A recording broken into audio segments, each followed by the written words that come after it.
Bonjour à toutes et à tous. Merci d'être là pour cette conférence, cette table ronde. Nous allons donc maintenant parler de souveraineté et on va se poser la question de comment éviter l'effet Minitel du secteur crypto en Europe.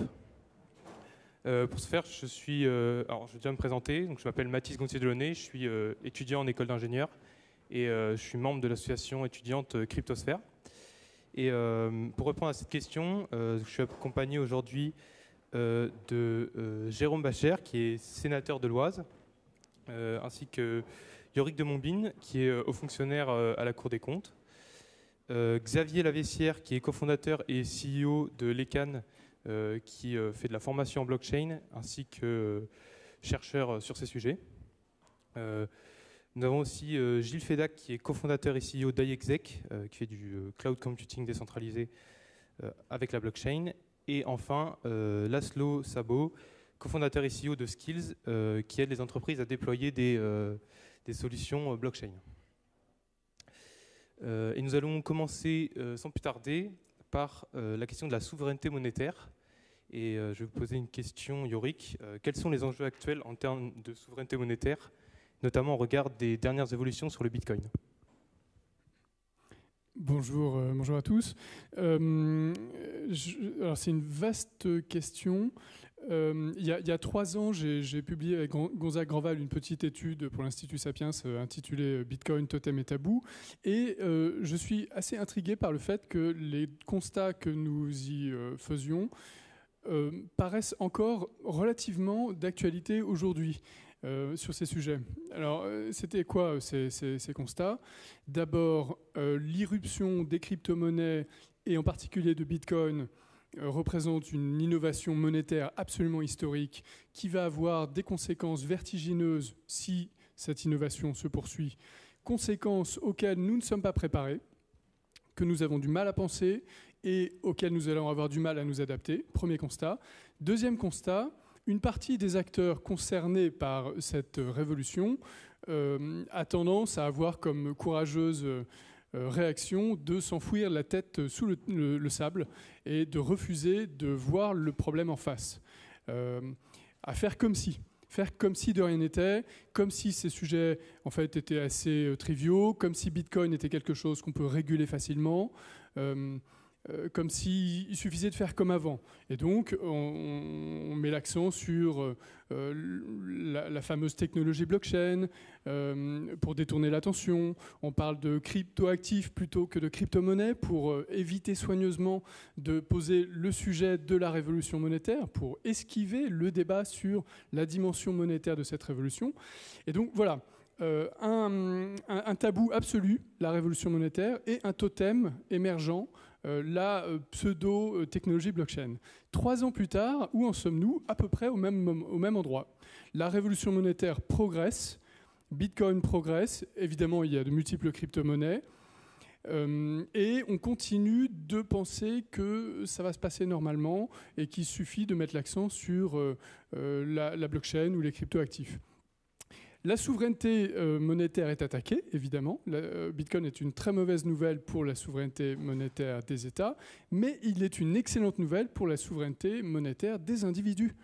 Et peut-être que c'est très bien comme ça. Les individus ont après tout le droit de choisir leur monnaie et d'avoir une monnaie qui leur permet d'échapper à la surveillance politique, à l'arbitraire de l'administration, à la dévaluation, à la dépréciation de la valeur de leur monnaie, et ça devrait même être un droit fondamental. Et donc si la souveraineté numérique des individus progresse, c'est une bonne chose.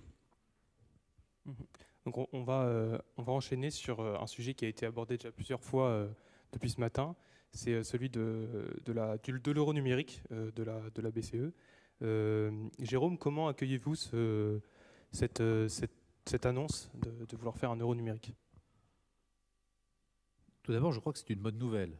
C'est une bonne nouvelle pour m'inscrire exprès en faux avec Yorick de Montbine, que je connais bien. C'est l'idée que la Banque centrale avance. Et donc, on n'est pas toujours au même point sur ces sujets de cryptoactifs, car c'est le terme qu'il convient d'utiliser. Et je pense que Denis Baud, qui était présent sur la table ronde précédente, n'a pas pu dire le contraire. c'est une bonne nouvelle car ça va obliger tout le monde à s'inscrire dans une dynamique nouvelle. Quand je dis tout le monde, c'est certes la Banque centrale, parce qu'elle s'aperçoit, comme vient de le dire Yorick, que une banque centrale pourrait ne pas avoir le monopole de la monnaie. Et ça, c'est vrai que c'est une révolution. Donc, ça oblige à s'y intéresser. Ça oblige aussi tous ceux qui sont dans le domaine des cryptoactifs de dire on peut peut-être aussi prendre en compte les évolutions normatives, légales, qui sont à l'œuvre. J'en veux pour preuve que l'un des sujets à la mode, c'est le stablecoins. Parce que c'est finalement cela qui est, je veux dire, entre les deux, entre le Bitcoin, pour être... je suis moins spécialiste que vous, donc je vais dire beaucoup de bêtises, vous ne m'en voudrez pas, je tenterai de simplifier pour en dire ma compréhension. Mais ma compréhension, c'est peut-être aussi, et je parle sous le contrôle de mon collègue Sébastien Meurant, qui est à la Commission des finances, comme moi, du Sénat, ici, c'est aussi ce que pense le Français moyen, pour ceux qui s'y intéressent. Donc il faut faire attention à ça. C'est comment on fait entrer la Banque centrale dans ce sujet, comment ceux qui font des bitcoins, qui font des stablecoins, ceux qui sont dans les domaines des cryptoactifs, les fintechs, inventent comment elles s'inscrivent aussi dans un cadre légal pour pouvoir perdurer. Et perdurer en Europe, je sais qu'on y viendra. Donc c'est un sujet absolument fondamental. Il faut que tout le monde fasse un effort, et y compris de vulgarisation de ce qu'est ce monde des bitcoins, pour dire les choses un peu différemment. Je ne veux pas faire de peu pub, hein, j'ai rien de tout ça. J'ai aucun cryptoactif à titre personnel, donc je ne serai pas accusé, ni aucune action de rien d'ailleurs, donc je ne serai pas accusé de cela. Il faut populariser l'affaire pour le faire comprendre de tous. Car si on fait une monnaie, comme le dit Yorick, que chacun doit pouvoir s'approprier, il faut que chacun puisse se l'approprier. Si c'est un truc entre initiés, il y aura un problème. Très bien. Et je vais donner la parole à Xavier sur ce même sujet de l'euro numérique et sur la perception du projet chinois. Est-ce que c'est une menace ? Alors, d'abord, pour revenir sur le projet de la Banque centrale européenne, un point important à avoir en tête, c'est que clairement, c'est un projet. Donc, ils annoncent qu'ils vont lancer les travaux sur 24 mois. Donc, on n'annonce rien de précis.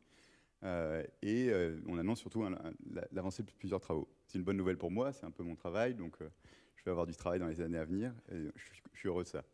La deuxième chose à noter sur ce projet, c'est donc rien n'est figé, et il y a un ensemble de combinaisons de design qui changent à peu près tout sur qu'est-ce qu'est ce projet vraiment. Et c'est un problème général quand on parle de monnaie de banque centrale, donc CBDC en anglais, parce que en fait, tout est possible selon la façon dont on le design.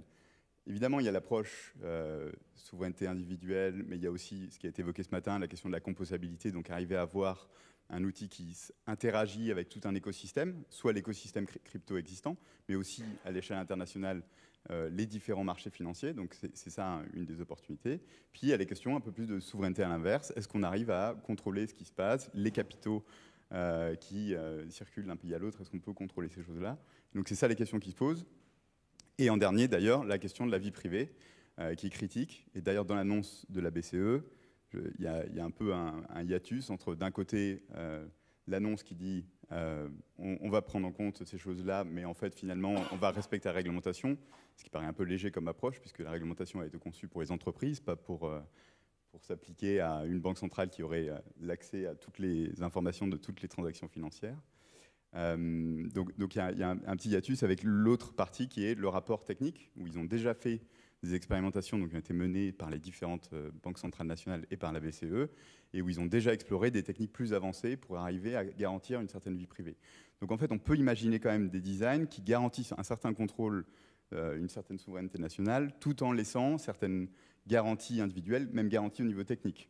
Mais le champ de l'espace est compliqué, et pour revenir au point que vous évoquez, la difficulté, c'est que c'est très technique et qu'on parle que le citoyen puisse comprendre et participer au débat. Sinon, il n'y a pas vraiment de débat si le citoyen n'y participe pas. Mais même entre experts, aujourd'hui, c'est la communauté des gens qui peuvent vraiment travailler dessus est limitée.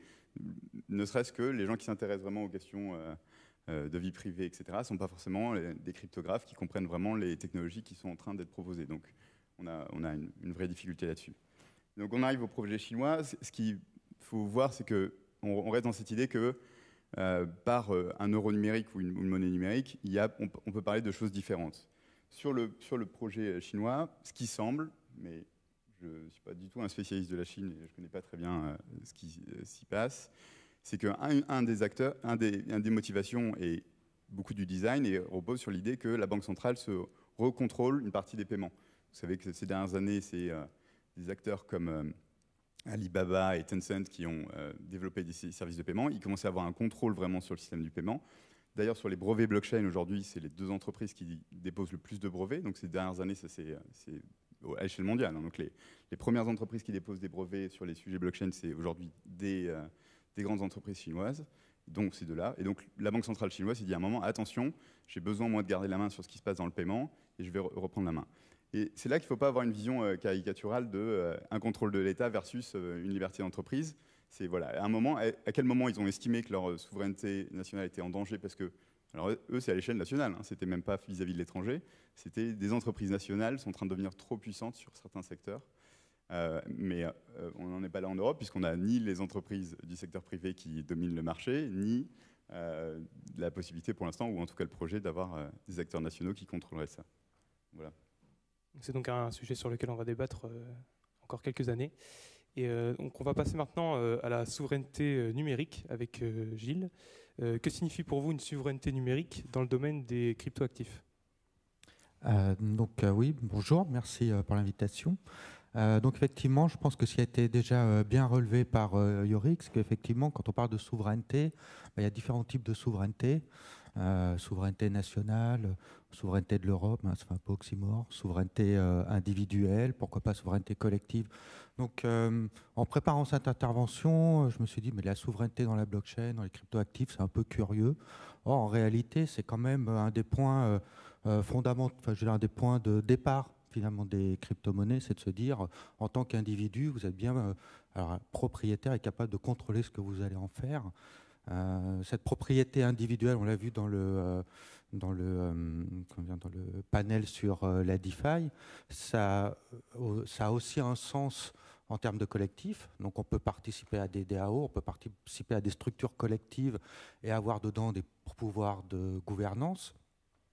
On peut aussi étendre ces mécanismes, c'est-à-dire ces notions de souveraineté individuelle ou collective, en partant des crypto-monnaies à l'ensemble du monde numérique finalement, en se disant, par exemple, mes données personnelles, comment est-ce que je peux les contrôler, qu'est-ce que je peux en faire. Par exemple, j'ai une montre qui enregistre plein de données de santé.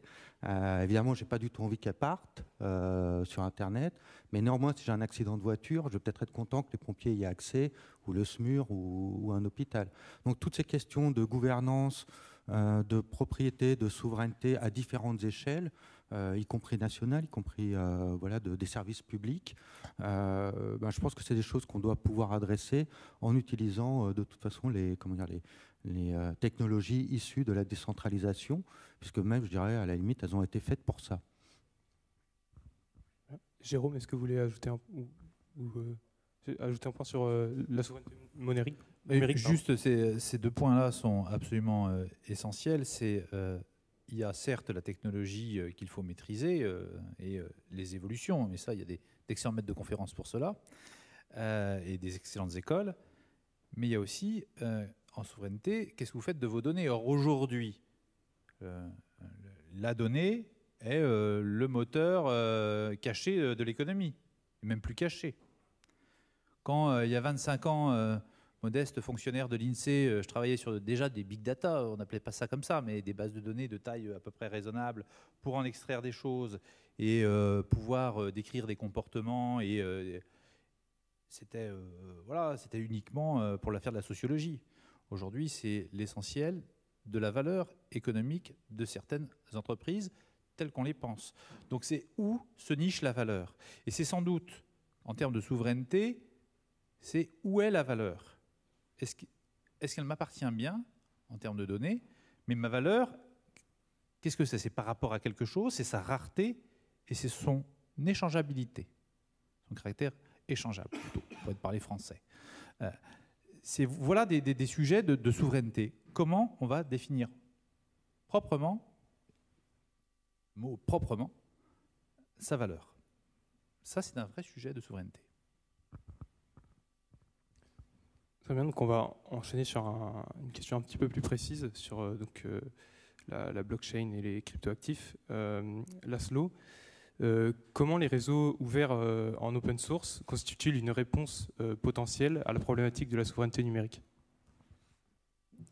Déjà, merci de m'inviter.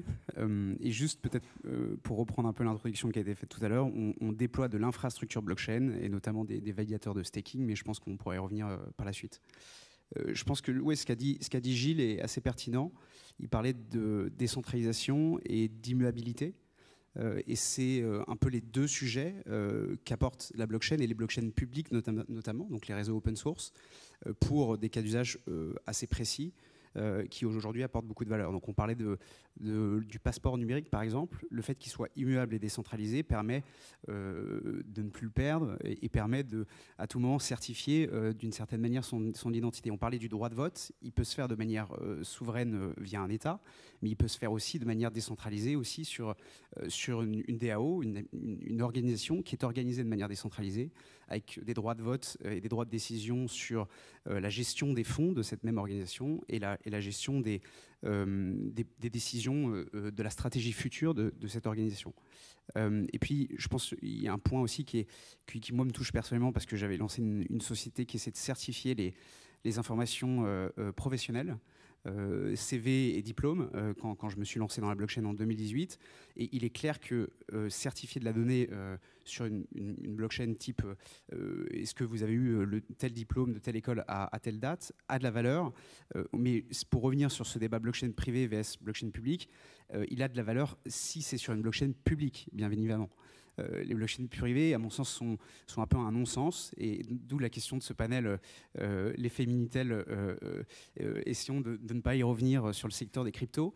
Et déjà, essayons d'accepter que la blockchain publique est la révolution, et qu'elle permet décentralisation et immuabilité, et que si l'une des raisons finalement pourquoi on allait vers des blockchains privées, c'était pour de la privacy, ou d'avoir une gestion, on va dire, privée de son identité, ou de la scalabilité. Aujourd'hui, les blockchains publiques, à bien des égards, soit par les layer 2, ou même par la cryptographie, permet de répondre à ces problématiques.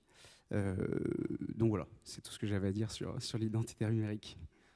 Très bien. Nous allons rester sur ce caractère public et décentralisé. Gilles, je vais vous poser la question, s'il y a des challenges de souveraineté de réseau, bien que le réseau soit distribué. C'est une bonne question. Je suis content d'être à côté de Laszlo parce qu'il va être d'accord avec moi. Dans l'écosystème, on a tendance à considérer que si le protocole est algorithmiquement décentralisé, alors magiquement tout est décentralisé. Mais entre les deux, évidemment, il y a l'infrastructure. Et ça, c'est un mot qui vient d'être prononcé. Ça, c'est extrêmement important. À la fin, c'est des machines qui doivent fonctionner avec des équipes qui les administrent, et ces machines, elles sont bien quelque part. Là, dans l'actualité récente, on a eu la Chine qui a décidé, on est habitué, tous les 6 mois, on a la Chine bannie, blablabla. Mais là, effectivement, les mineurs ont vraiment embarqué leurs machines dans des avions et sont partis un petit peu partout. Donc, non, la souveraineté dans le monde physique et tangible peut s'exercer par les États et par des décisions politiques ou économiques.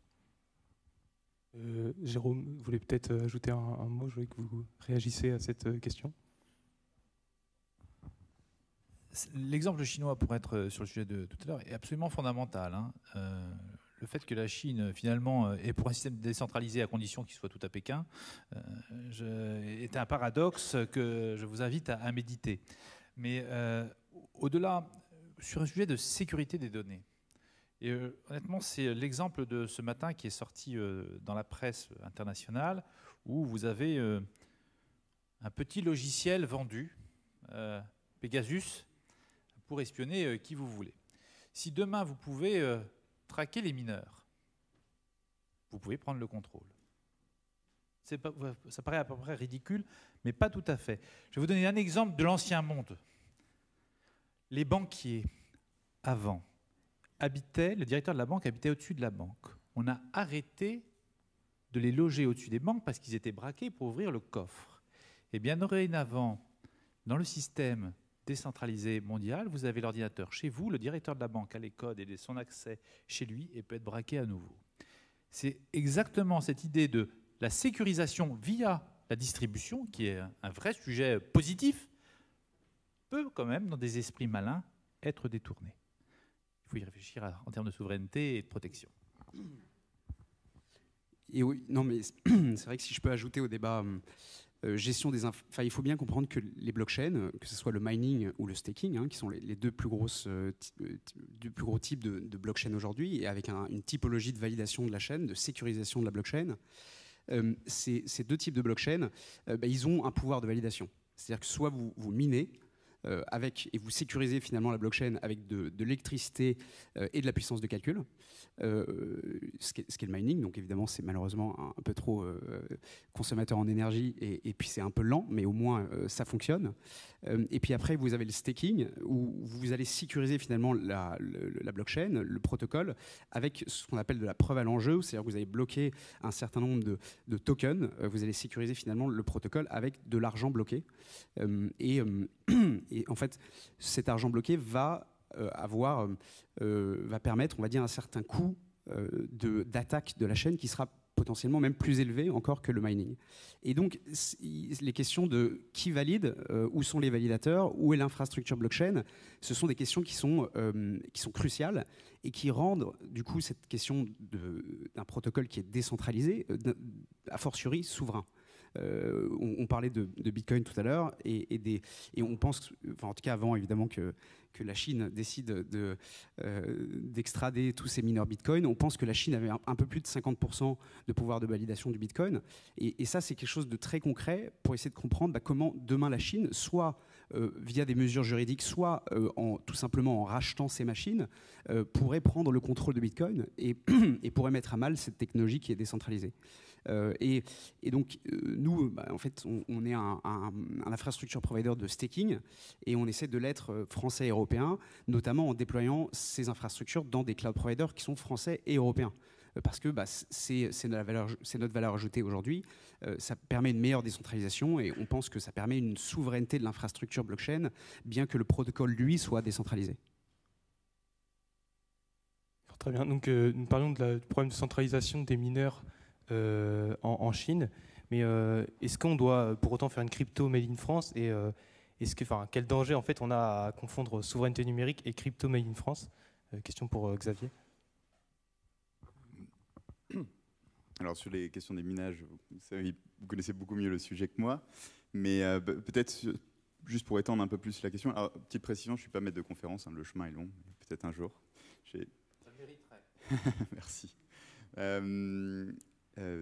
Donc juste peut-être sur cette question de façon un peu plus générale, la difficulté quand même quand on parle de souveraineté, ça fait des années qu'il y a plusieurs rapports en France, du Sénat, de l'Assemblée nationale, de différents acteurs pour essayer de voir quelle stratégie en France. Et la réponse est complexe parce que la partie rassurante, c'est peut-être pour ça que le sujet blockchain en tant que technologie était rassurant au début, c'est de se dire on va travailler qu'une technologie, on va développer des services, ça on sait faire, on va le vendre, etc. Mais à partir du moment où on parle des cryptoactifs, de tout cet écosystème de staking, mining, etc., aussi des places d'échange, aussi de tous les services qu'il y a autour, comment on concentre une partie de la valeur en France, en fait, c'est pas du tout évident. Donc évidemment, ce que vous faites, c'est peut-être la partie la plus évidente, puisque au moment où il y a besoin d'infrastructures, et donc à partir du moment où on les fait, du coup on a une valeur. Mais sur le reste, c'est un vrai problème qu'on a. On a des très bons ingénieurs qui travaillent dans tous les projets crypto, mais qui en général sont enregistrés dans un autre pays. En fait, l'équipe, les capitaux viennent d'un autre, etc. On le voit par exemple avec les différents utilisateurs, d'où viennent les fonds, etc. Qu'aujourd'hui, on a du mal à accrocher en France et en Europe ça là-dessus. Donc voilà, un moment, la tentation, c'était de se dire on va lancer des nouvelles blockchains françaises, mais ça n'a pas forcément plus d'intérêt que d'être capable de vraiment créer l'ensemble d'un écosystème, être capable aussi d'intervenir stratégiquement au moment où on pense qu'il faut, au contraire, pallier à un marché qui nous paraît un peu pas intéressant nationalement, quoi. Très bien, donc nous allons passer à présent aux questions de souveraineté économique et notamment de compétitivité. Et je pose une question à Gilles et Laszlo parce que vous êtes directement concernés. Quel est l'état actuel de l'industrie des cryptoactifs en France et en Europe? Et quels sont les critères de compétitivité économique du secteur? Grande question. Moi, je vais essayer de parler de ce que je connais, c'est-à-dire aujourd'hui, en fait, on déploie des validateurs de staking. Du coup, on sécurise toutes les blockchains qui ne sont pas Bitcoin, grosso merdo. Et en fait, ce produit de staking, c'est le premier produit financier qui repose sur une blockchain. Parce que c'est presque le premier produit de finance décentralisée, si vous voulez bien. Et vous allez sécuriser de l'argent, vous allez bloquer de l'argent qui va sécuriser le réseau et avoir un retour annuel. Donc ça équivaut à peu près à une obligation, si on veut le comparer à un produit de finance traditionnel. Et ceci étant dit, aujourd'hui nos clients sont des pure players, c'est-à-dire des fonds crypto ou des exchanges ou des applications décentralisées qui gèrent de la crypto ou même des protocoles. La plupart de ces pure players peuvent être en France, mais sont à l'étranger. Et demain, les utilisateurs de ces produits seront des institutionnels, c'est-à-dire des grandes banques, c'est-à-dire des fonds de pension, qui vont, à partir du moment où ils s'exposeront à la crypto, donc ils s'exposeront par exemple à l'Ethereum, tout ce qui n'est pas Bitcoin, Ethereum, Solana, Tezos, etc., ils voudront staker. Et donc, ce qu'on voit apparaître, et c'est pour répondre à la question de la différence d'écosystème entre les États-Unis, par exemple, et la France, ce qu'on voit apparaître, c'est qu'on voit déjà de l'autre côté de l'océan, en fait, des institutionnels comme JP Morgan, Morgan Stanley, Goldman Sachs, qui ouvrent des desks de trading, qui commencent à s'exposer à des crypto-monnaies comme l'Ethereum, et évidemment toutes les autres crypto-monnaies, mais bien sûr évidemment Bitcoin, et donc s'exposent à des offres de staking. Ça, malheureusement, en France et en Europe, le marché est quasiment inexistant. C'est-à-dire que des institutionnels qui viendraient s'exposer au Bitcoin et à l'Ethereum, autre que parler de blockchain ou de security token, c'est malheureusement inexistant. Et je pense que c'est le premier point, on va dire, de différence entre les deux écosystèmes. C'est qu'un écosystème a compris que la révolution était dans les crypto-monnaies, et dans la décentralisation de ces protocoles. Et l'autre est encore, à mon avis, sur des paradigmes un peu encore conservateurs, qui est comment intégrer la finance traditionnelle sur des protocoles décentralisés. Et le deuxième point, c'est que par contre, le bon élève, on va dire, en Europe, c'est l'Allemagne, même si évidemment il y a l'agrément PESAN qui est sorti en décembre. L'Allemagne pousse aujourd'hui ses banques à devenir crypto-custodianes et puis à gérer de la crypto pour leurs utilisateurs, qu'ils soient consommateurs ou entreprises. Et donc ça crée a fortiori un marché. Et je pense que les acteurs institutionnels, bancaires et autres, et évidemment la régulation française tendrait à s'adapter et à comprendre que finalement la révolution se situe dans les crypto-monnaies, dans les crypto-actifs, et peut-être moins dans la financiarisation ou l'intégration de la finance traditionnelle dans ces protocoles décentralisés. Gilles, vous souhaitez ajouter Gilles, tu voulais ajouter quelque chose? Bon, j'ai pas grand-chose de très important à rajouter. Un constat qu'on peut faire, par exemple, c'est que finalement, le plus gros succès français, le plus gros succès en France, c'est Ledger. Si on le compare au plus gros succès américain, Coinbase, on a à peu près un facteur 100 entre les deux. Donc ça interroge quand même un petit peu en termes de dimension, quoi. Si on regarde en Europe, les places, il me semble que les places les plus dynamiques, ça va être l'Angleterre, la Suisse. Peut-être qu'on a une exception, c'est l'installation de Binance à Malte. Ça aussi, je pense que c'est des choses qui interrogent un petit peu. Donc c'est vrai que je pense que des fois, on a tendance à prendre à attaquer le problème en voulant faire grand et compliqué, plutôt que d'essayer de résoudre un petit peu les problèmes qui se posent aux entrepreneurs. Enfin là, je parle du côté des entrepreneurs. Bon, je pense que à la DAN, c'est un petit peu ce qu'on essaie de faire, de centraliser un peu toutes nos difficultés, les exposer de façon à faire avancer les choses du point de vue de la compétitivité. Maintenant, une question pour Yorick. Quel risque d'un retard trop important la France et l'Europe des freins auxquels l'industrie cryptoactive fait face dans la course mondiale à la transformation numérique de l'économie et de la finance. Quels sont les risques qu'encourent la France et l'Europe? Je crois que l'enjeu, c'est de passer à côté du plus grand feu d'artifice d'innovation qui existe depuis l'émergence du web. Et donc, je pense que notre priorité, ça devrait être d'accepter l'innovation. Pas favoriser l'innovation, mais l'accepter. Et ça suppose de comprendre comment fonctionne l'innovation. Or, l'innovation, là maintenant, c'est une certitude. L'écosystème blockchain et crypto est donc un moteur d'innovation absolument incroyable. L'innovation, c'est un processus très complexe et il se trouve que l'année dernière, il y a un livre fascinant qui a été publié sur ce sujet de Matt Ridley, qui est un des principaux vulgarisateurs scientifiques au monde, intitulé How Innovation Works. Et il montre très bien que l'innovation, c'est un processus graduel auquel personne ne comprend rien au début, qui émerge dans des endroits bien spécifiques, là où il y a de la liberté d'échanger des idées, d'expérimenter, d'échouer, de tâtonner et de spéculer, et pas spéculer seulement intellectuellement, mais spéculer financièrement aussi. Et il montre très bien, à travers une vingtaine d'exemples des plus grandes innovations de l'histoire, que toute innovation provoque des résistances majeures.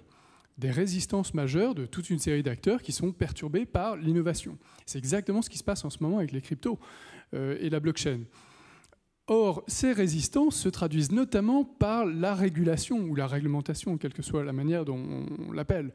Les régulations et les réglementations, en général, avantagent les acteurs en place et sont promus par les acteurs en place, que ce soit les vieux dinosaures qui sont en place depuis des décennies ou les nouvelles startups qui ont déjà réussi à atteindre un certain niveau et qui veulent bloquer la concurrence des prochaines startups qui vont les disrupter. Et donc, ce que ce livre montre aussi, c'est que les derniers à comprendre le phénomène de l'innovation, ce sont les élites. Ce sont les élites. Les élites sont les derniers acteurs à comprendre ce qui se passe vraiment quand il y a de l'innovation. Et c'est exactement ce qu'on voit sur les crypto-monnaies. Les élites françaises et européennes sont complètement dépassées par ces sujets. C'est toujours le cas. Ça s'améliore très lentement. Ça s'améliore, on en a la preuve sur ce plateau, puisqu'on a la chance d'avoir un parlementaire qui fait un effort pour s'intéresser à ces sujets, mais c'est rarissime. C'est rarissime. Et donc, en fait, la priorité de la réglementation des acteurs publics, ça devrait être d'accepter l'innovation, y compris avec ses aspects perturbateurs, dérangeants, disruptifs, inquiétants.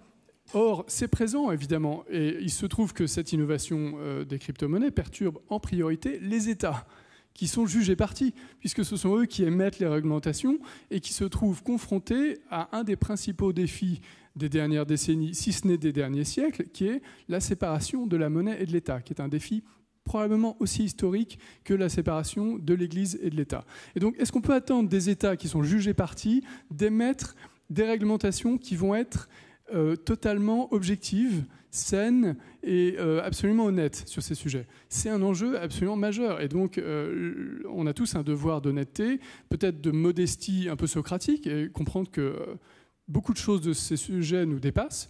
On sait que ce sont des innovations majeures, et le reste, on sait qu'on ne comprend rien fondamentalement. Et donc, acceptons que ces innovations se déploient, plutôt que de les torpiller et faire tout pour les freiner avec des réglementations et des fiscalités absurdes. Nous allons maintenant essayer de...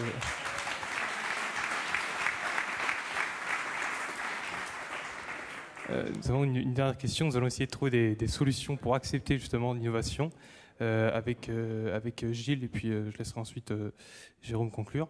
Comment aider le secteur des cryptoactifs à renforcer notre souveraineté économique? Quelles impulsions et quel rattrapage devons-nous opérer?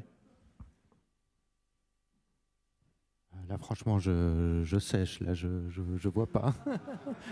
Vraiment, là. C'est une question qui me dépasse. Peut-être je peux ajouter quelque chose. Alors juste d'abord un point sur ce qui a été dit sur que l'avenir est dans les cryptoactifs et la séparation de l'État et de la monnaie. Je ne crois pas que ce soit forcément la seule voie possible et la seule issue de tout ce qui est en train de se passer en ce moment. Donc, tout le monde n'est pas d'accord avec moi, mais je pense qu'il y a aussi... par contre, je suis très d'accord avec tout ce qui a été dit sur le fait que l'innovation est un processus avec différentes étapes et qu'il y a une question de mettre les éléments sous-jacents. Et dans l'univers des cryptoactifs, ce qu'on voit, et je suis entièrement d'accord que c'est un formidable moteur d'innovation, on voit qu'il y a des étapes préalables qui permettent d'avoir les étages suivants. Et parmi les étapes préalables spécifiquement aux cryptoactifs, il y a le simple fait que les gens achètent des cryptoactifs, commencent à spéculer dessus. On le voit par exemple aujourd'hui, les principaux utilisateurs de DeFi sont aux États-Unis et en Chine en fait. Donc même en Chine. Et donc voilà, on peut avoir différentes perceptions des régimes, mais les gens expérimentent, sont en train de tester, sont en train de voir les choses. Du coup, ils ont des idées. On parle du problème des hélices, mais en fait, je le vois dans toutes les institutions. Je ne peux travailler bien avec une institution qu'à partir du moment où les gens ont déjà un peu expérimenté. Et là, ça devient beaucoup plus facile parce qu'une fois que les gens et en général, c'est de côté privé. C'est-à-dire que la plupart des CFO d'entreprises que je rencontre ou de tous les acteurs financiers, ils jouent un peu sur le côté avec des cryptoactifs. Ils s'y intéressent, ils commencent à comprendre. Et du coup, ils peuvent petit à petit amener la conversation d'entreprise. Mais pour moi, les étapes suivantes et celles qui seront les plus intéressantes, ça va être arriver à bouger le cadre réglementaire. Je ne suis pas 100% d'accord en disant que ce n'est pas forcément uniquement un frein. Les lois réglementaires, il existe aussi parce qu'il y a beaucoup de choses à organiser dans la façon dont fonctionne le marché. Malheureusement, il ne fonctionne pas parfaitement bien tout seul. Mais il va falloir petit à petit les adapter. C'est là qu'il y a des choses intéressantes. Je trouve qu'aujourd'hui, il y a beaucoup de travaux engagés, donc par exemple par le Haut Comité juridique de la Place de Paris, pour essayer de réfléchir à comment on adapte la législation pour arriver à répondre à ces enjeux-là. Mais donc voilà, donc, qu'est-ce qu'on fait concrètement pour moi, il y a quand même une idée de arriver à laisser les gens expérimenter voilà, de différentes façons. Donc c'est créer des entreprises, c'est spéculer aussi, en sachant que ça a des revers et qu'il y a des revers de fortune et hausse, mais que c'est un moteur. Arriver à ce que les idées soient échangées et petit à petit arriver à voilà, donner le cadre pour permettre à l'étage supérieur de se faire. D'accord. Jérôme, vous avez d'autres perspectives pour... Ce secteur-là, comme dirait le général de Gaulle, le 18 juin, nous ne sommes pas seuls. Et c'est bien ça qu'il faut avoir en tête. Le monde crypto, il n'est pas en dehors du reste du monde recherche. La France, mais l'Europe de manière générale, n'est pas un endroit très propice à l'innovation. Yorick vient de le dire, l'expliquer, et je vous recommande à tous de lire cet ouvrage. Moi, il m'avait été recommandé par un copain l'année dernière, donc j'ai eu cette chance. Mais effectivement, c'est assez révélateur de ce qui se passe dans le monde aujourd'hui des cryptoactifs. Il faut absolument et on ne sait pas où on va en vérité sur le monde des cryptoactifs. On le voit bien, hein, l'évolution sur ce que vous faites. C'est le monde distribué n'est pas forcément ce qu'on cherche parce qu'il y a le minage. Donc, tiens, il y a peut-être une autre solution. Et puis, peut-être que les États se mettent à faire une monnaie numérique. Et puis, donc, on est encore totalement dans la recherche. Donc, on a besoin, et ça, c'est le vrai sujet, on a besoin de vous donner un cadre pour vous faciliter la recherche, un peu tous azimuts. Vous laissez de la liberté. Simplement, comme derrière, il y a de l'argent, et qu'il y a des espoirs de gains parfois un peu fous, eh bien, tout le monde s'inquiète. Et si les États-Unis sont pionniers, tu as cité des grandes banques qui s'y intéressaient, oui, il faut aussi se souvenir que les banquiers américains étaient les premiers à faire de la titrisation à outrance dans les années 2000. Alors, beaucoup ne se souviennent pas, mais moi j'étais... Yorick s'en souvient. Moi, j'étais à Bercy à ce moment-là, au moment de la grande crise financière de 2008. Hein, j'ai fait la fameuse nuit où on a failli faire dégringoler le système bancaire. Bah oui, c'était une grande banque qui ne pouvait pas too big to fail. Bah oui, pas de bol. Ça, c'est pas vrai. Donc, ça a fait chuter l'ensemble du système. Et il a fallu que le monde apprenne à gérer cette titrisation. Eh bien, on est un peu dans le même sujet aujourd'hui, où vous voyez bien que sur le Bitcoin, il peut se passer des choses un peu aléatoire encore, à cause des Chinois, à cause d'un vendeur de voitures qui, à un moment, accepte la monnaie pour acheter ses bagnoles et puis qui, après, vend tout pour prendre son bénéfice personnel. Et donc, il y a... je résume ça un peu grossièrement, mais il faut absolument que nous, et je regarde Sébastien en même temps, nous vous laissions libres de chercher et d'aller avant et de vous planter. Et donc, il y a des filets de sécurité, parce qu'il s'agit quand même d'argent. Derrière, il y a des gens qu'on ne peut pas forcément ruiner. Et c'est vrai que l'Europe a toujours tendance à être protecteur, et le monde américain beaucoup plus innovateur. À nous d'être un petit peu moins protecteurs et plus innovateurs. On peut essayer, mais il ne faut pas rêver. L'être humain est un mammifère qui met du temps à s'adapter. Et en Europe, nous sommes de grands mammifères. Très bien. Nous n'allons pas avoir le temps de prendre des questions, malheureusement. Si une ou deux questions. En fait, on a un tout petit peu de temps.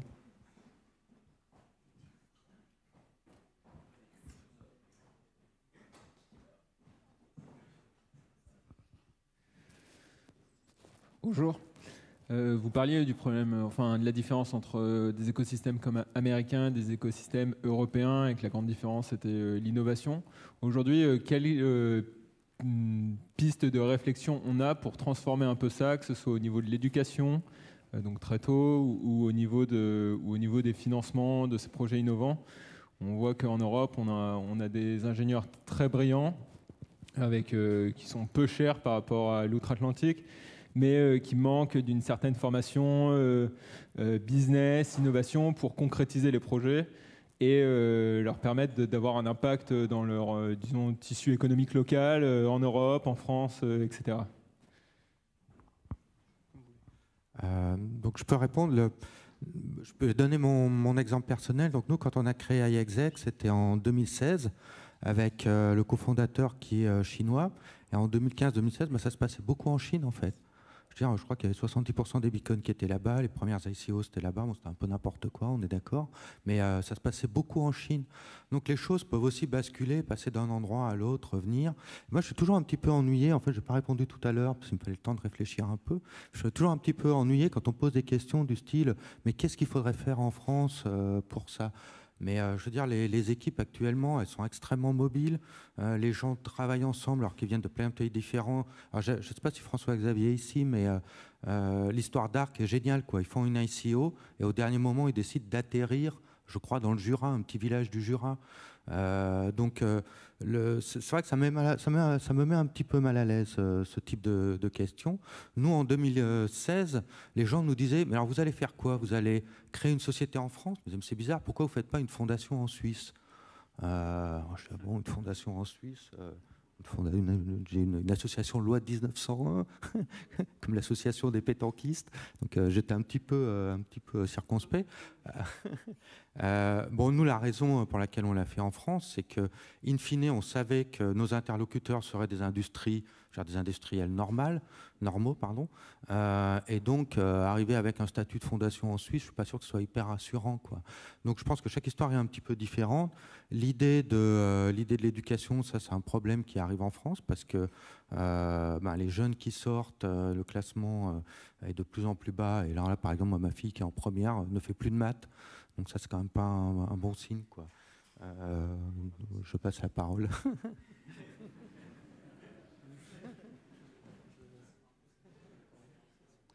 Oui, bonjour. Depuis ce matin, on entend parler justement des stablecoins, de l'euro stablecoin comme une vraie attente de la part de tout l'environnement crypto.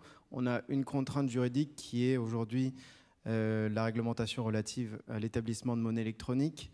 La solution que donne aujourd'hui l'Union européenne et la Banque centrale européenne, c'est de faire un énorme projet pharaonique, de vouloir construire sa propre blockchain et d'héberger elle-même son euro token. Pourquoi pas simplement justement mettre à jour la réglementation sur l'établissement de monnaie électronique pour permettre l'émergence de projets privés et l'émergence d'euro-tokens? Alors, je ne maîtrise pas entièrement où en sont les derniers développements sur la réglementation, mais il me semble que c'est bien le projet quand même avec la réglementation MiCA d'arriver à ouvrir la possibilité pour des stablecoins. Le problème, c'est que Libra est passé par là, ils ont perçu ça comme une menace, et du coup, la réglementation est clairement avisée de restreindre au maximum ce genre de projet stablecoin. Mais peut-être que votre question, c'est plus généralement la question stratégique. Est-ce qu'il vaut mieux un digital euro ou est-ce qu'il vaut mieux des stablecoins faits par des acteurs privés? Et je pense que la réponse est pas encore à donner. Et d'ailleurs, l'annonce de la BCE là-dessus, elle montre que la réflexion n'est pas arrivée jusqu'au bout. Il y a un petit paragraphe, par exemple, dans l'annonce qui explique que les acteurs privés, c'est bien, mais des fois, c'est un peu cher. C'est un peu bizarre, ce raisonnement. Et donc, je pense qu'il y a typiquement, d'ailleurs, même quelle que soit la forme que prendrait un euro numérique à la fin, ça ne peut bien fonctionner que si c'est en partenariat avec des acteurs privés. Un des endroits où on en parle, c'est de pouvoir utiliser dans les marchés financiers pour faire toute la partie où on échange un titre financier contre de l'argent. Le fait d'avoir un euro numérique, ça simplifierait beaucoup les choses, parce qu'aujourd'hui, il y a beaucoup de temps qui est perdu, parce qu'on veut s'assurer que l'argent est bien là, etc. Et donc voilà, si on fait ça, là on rentre dans comment sont les infrastructures des marchés financiers, c'est des acteurs privés, et donc là on rentre là-dedans. Donc je pense que la réflexion n'est pas encore menée jusqu'à son bout. Par contre, on revient à cette question d'innovation aussi. Pourquoi en Europe il n'y a pas déjà de toute façon des stablecoins euros? Pourquoi il n'y a pas plus d'acteurs qui le développent? Donc la réglementation est une raison, mais comme ça a été évoqué par Monsieur le Sénateur, je pense que aussi les aspects culturels européens sont aussi difficiles à modifier. Oui. Je vais ajouter juste une petite phrase, et je suis désolé par avance si elle ne sera pas très rassurante. Un commentaire sur les monnaies digitales de banque centrale, parce que c'est un peu un sujet quand même proche. Quel sera l'avantage des monnaies digitales de banque centrale? En fait, il y en aura deux. Premièrement, contrôler davantage la vie privée.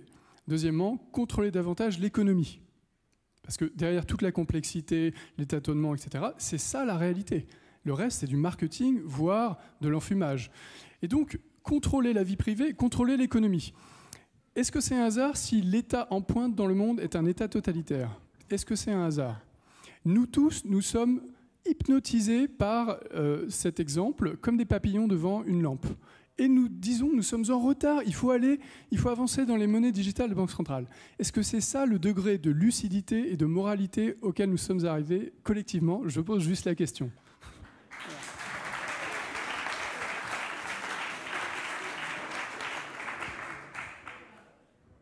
On va devoir s'arrêter, je suis désolé. On a déjà un peu dépassé. Merci à tous.